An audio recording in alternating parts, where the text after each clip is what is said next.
فتنہ ناظرین ہم جان چکے ہیں کہ کسے کہتے ہیں۔ اللہ سبحانہ و تعالیٰ نے کائنات کو خلق کیا، تمام کی تمام مخلوقات سمیت انسانوں کو بھی خلق کیا، تو کیا اللہ یہ بھول گیا تھا کہ انسانوں کی ضروریات کیا ہیں؟ یا پھر اللہ کو یہ علم ہی نہ تھا کہ انسانوں کے لیے کیا فائدہ مند اور کیا نقصان دہ ہے؟ یا پھر اللہ کو یہی علم نہ تھا کہ انسان کی ضروریات کیا ہیں؟ یا پھر اللہ نے انسان کے لیے جو ضروریات خلق کی وہ انسان کے لیے ناکافی تھی، یا اللہ سے غلط خلق ہو گئی؟ ناظرین، قرآن میں اللہ سبحانہ و تعالیٰ نے کہا کہ اللہ نے کسی بھی شے میں فرق نہیں کیا، یعنی اللہ نے جو کچھ بھی خلق کیا وہ بالکل پرفیکٹ، ہر لحاظ سے مکمل اور ہر طرح کے نقائص، خامیوں، کجیوں اور کوتاہیوں سے پاک خلق کیا۔ اور پھر اللہ کو یہ بھی علم تھا کہ ان کی ضروریات کیا ہیں، تو اللہ ان کی ضروریات خلق کرنا بھول نہیں گیا تھا۔ اس نے ہر ایک کی تمام ضروریات بھی خلق کی، جو کہ ہر لحاظ سے مکمل اور احسن خلق کی۔ وہ خالق ہے تو اسے ہی علم ہے کہ کس کے لیے کیا کیا فائدہ مند اور کیا نقصان دہ، جیسا کہ ہم سورہ الانعام کی اس آیت میں دیکھ سکتے ہیں۔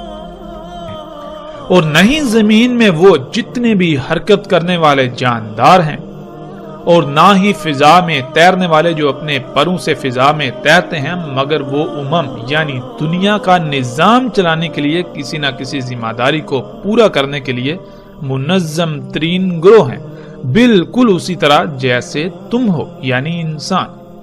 یعنی ایسا نہیں ہے کہ زمین میں تمام کے تمام جاندار، حرکت کرنے والے اور اڑنے والے جتنے بھی جاندار ہیں، وہ بغیر کسی مقصد کے خلق کر دیے گئے، جو ایسے ہی آوارہ ادھر ادھر گھوم پھر رہے ہیں اور ان کی ضروریات نہیں ہیں، یا ان کو کوئی فکریں نہیں، یا ان پر کوئی ذمہ داری نہیں۔ ایسا ہرگز نہیں، بلکہ وہ تمام کے تمام منظم ترین گروہوں کی حیثیت سے اپنی اپنی ذمہ داری کو احسن طریقے سے پورا کر رہے ہیں، اور ان کی بھی بالکل تمہاری ہی طرح کی ضروریات ہیں۔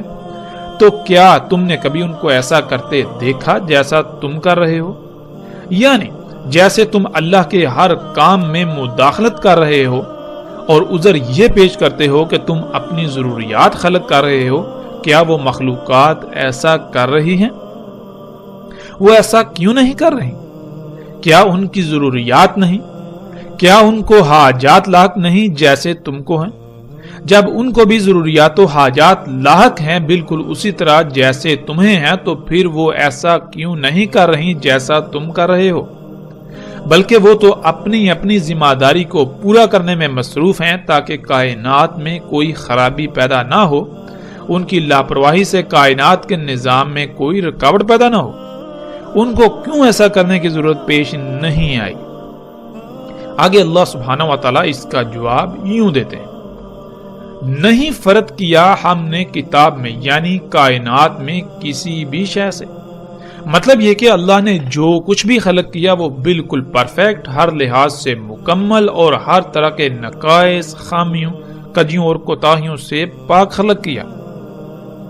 اور پھر اللہ کو یہ بھی علم تھا کہ ان کی ضروریات کیا ہیں۔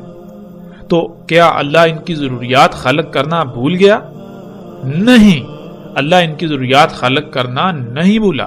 اس نے ہر ایک کی تمام ضروریات بھی خلق کی، جو کہ ہر لحاظ سے مکمل اور احسن خلق کی۔ وہ خالق ہے تو اسے ہی علم ہے کہ کس کے لیے کیا فائدہ مند اور کیا نقصان دہ۔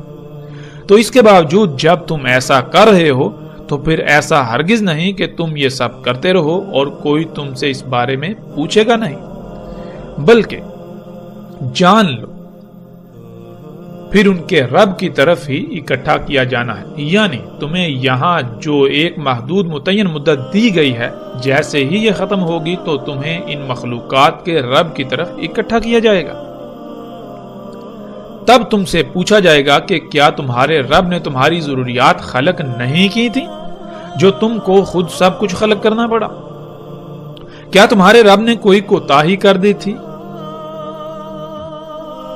کیا تمہارے رب سے کوئی لاپرواہی ہو گئی تھی، کچھ غلط خلق ہو گیا تھا، عیب دار خلق کر دیا تھا، یا پھر وہ تمہیں خلق کر کے تمہاری ضروریات کو خلق کرنا ہی بھول گیا تھا؟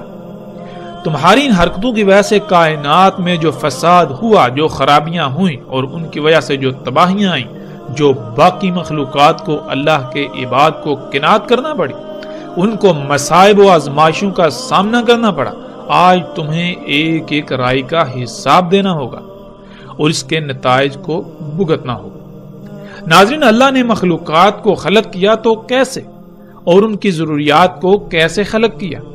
جب ہم غور کریں تو ہم پر ہر بات کھل کر واضح ہو جاتی ہے کہ اللہ سبحانہ و تعالیٰ نے اس کائنات کو پورے علم اور حکمت یعنی حساب کتاب کے ساتھ ایک پیچیدہ ترین مشین کی مانند خلق کیا۔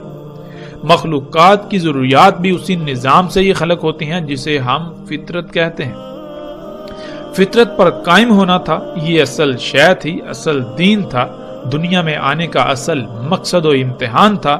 تو کیا آج ہم اپنی ضروریات فطرت سے حاصل کر رہے ہیں؟ فطرت پر قائم ہیں، یا پھر آج فطرت کے مقابلے پر مصنوعی اشیاء کی بھرمار ہے اور ہم انہی کو اختیار کیے ہوئے ہیں، ہم انہی پر توکل کرتے ہیں، انہی پر ہمارا انحصار ہے۔ مصنوعی جو کہ اصل کے مقابلے میں نقل ہیں، اور یہ فتنہ ہے۔ انسانوں کو اصل کا علم ہی نہیں اور وہ چاہتے یا نہ چاہتے ہوئے بھی اس فتنے کا شکار ہیں۔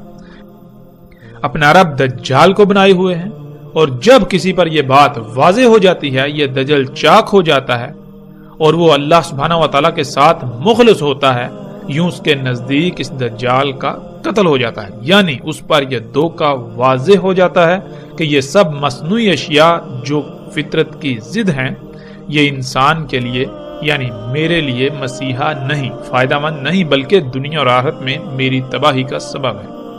تو ایسے شخص کے بارے میں رسول اللہ صلی اللہ علیہ وآلہ وسلم نے یوں کہا، اور جو دجال کے راز کی اس دعوت کے میں تمہارا رب ہوں کے مقابلے پر یہ کہے گا کہ کذب، یعنی تو میرا رب نہیں، تو اللہ کی مخلوقات میں، اللہ کے کاموں میں مداخلت کر رہا ہے، کائنات کو فساد زدہ کر رہا ہے، تیری وجہ سے کائنات میں طرح طرح کی تباہیاں آ رہی ہیں، تیری وجہ سے بیماریاں و آزمائشیں آ رہی ہیں، تیری وجہ سے دنیا کے حالات بد سے بدتر ہوتے چلے جا رہے ہیں، اس لیے تو میرا رب نہیں۔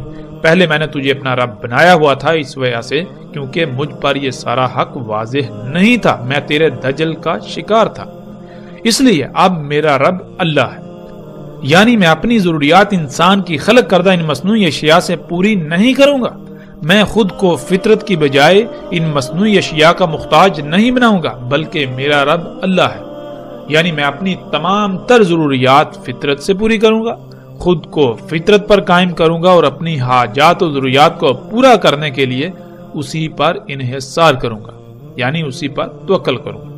پہلے میں تجھے اپنا رب بنائے ہوئے تھا، وہ اس لیے کہ میں بھی باقی انسانوں کی طرح تجھے اپنے لیے مسیحا سمجھتا تھا، اس ٹیکنالوجی کو، صنعتی انقلاب کو، انسان کی خلق کردہ طرح طرح کی مخلوقات کو انسان کے لیے ترقی سمجھتا تھا، دنیا کے لیے ترقی سمجھتا تھا، لیکن اب مجھ پر یہ دجل کھل چکا، میرے نزدیک اس دجال کا قتل ہو چکا، ان اشیاء پر پڑا دجل کا پردہ چاک ہو چکا، اس لیے اب میں بغیر کسی ہیلے بہانے کے اپنے رب کی طرف پلٹتا ہوں۔ تو رسول اللہ صلی اللہ علیہ وآلہ وسلم نے کہا کہ پس دجال اسے کوئی نقصان نہیں پہنچا سکے گا، یعنی پہلے وہ دجال کو رب بنانے کی وجہ سے طرح طرح کی بیماریوں، تکالیف، مصائب، الجھنوں، جھنجھٹوں وغیرہ کا شکار تھا، انسانوں کی غلامی کا شکار تھا، دن رات دجال کی غلامی میں دھنسا ہوا تھا، آزاد ہو کر بھی آزاد نہیں تھا، تو اب اس کے لیے یہ سب نہیں ہوگا، وہ ہر لحاظ سے ایک آزاد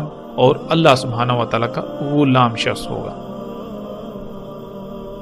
ناظرین، سب پر فرض ہے کہ غور و فکر کریں اور دیکھیں کہ کیا آپ دجال کو اپنا رب نہیں بنائے ہوئے؟ کیا آپ اپنی ضروریات کو پورا کرنے کے لیے فطرت پر انحصار کرتے ہیں، یا پھر اللہ کے مقابلے پر، فطرت کے مقابلے پر انسان کی اپنے ہی ہاتھوں سے خلق کردہ طرح طرح کی اشیاء سے، انہی مشینوں پر انحصار کرتے ہیں؟ کیا کبھی آپ نے غور کیا کہ اپنی ضروریات کو پورا کرنے کے لیے جس شے پر آپ انحصار کر رہے ہیں، جسے آپ اختیار کر رہے ہیں، وہ کیسے وجود میں آئی؟